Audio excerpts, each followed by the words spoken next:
Hi everyone, Rick Forshaw here with some tips and tricks for operating your gas fireplace now that temperatures have plunged sub-zero in the St. Louis area. The first thing is to know what you have. There are vented, vent-free, and direct vent gas fireplaces. I'll talk about the differences between those in a separate video.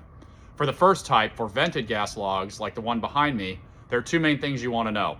First, keep the damper, which is up in this area in the fireplace, fully open so you can see the inside of the chimney and all the fumes are venting out. The second thing to know is that these don't produce a lot of heat. So if you're using it to heat your house, it may actually make your house a little bit colder after it's been running for a few hours. The second type of fireplace is behind me. It's called a direct vent insert. These produce a ton of heat. They push the heat out into the room and they're very efficient. You want to make sure that your barrier screen is on the front of the unit because the glass will get 500 to 600 degrees. You don't want it to burn anyone. And then also you want to know where the battery backup is, which you can find in the manual, and have the batteries ready so that if you lose power, you'll be able to turn this thing on and heat your home.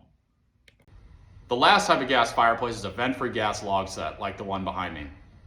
Two things you want to be aware of here. First, you want to make sure there's no black soot on the logs. That means that they're not arranged correctly and there's byproduct that shouldn't be there coming into your house. You want to clean them and rearrange them per the installation instructions.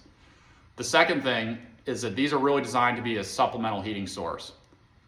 They burn the oxygen in your home, so you don't want to have this be your only source of heat. It's really not designed for that. Hopefully those were some helpful tips for operating your gas fireplace when temperatures are super cold. Remember, if you're not sure or something's not clear, don't do anything unsafe. Call and ask an expert for help. We offer service on fireplaces on our website, or you can call our stores. We sell new products, so if you have something that's old, you need to replace, we can help you do that. Or if you want to add a totally new fireplace, we can do that too. Our website is www.forshaws.com. You can call our main line at 314-993-5570. Thanks, take care, and stay warm. There's no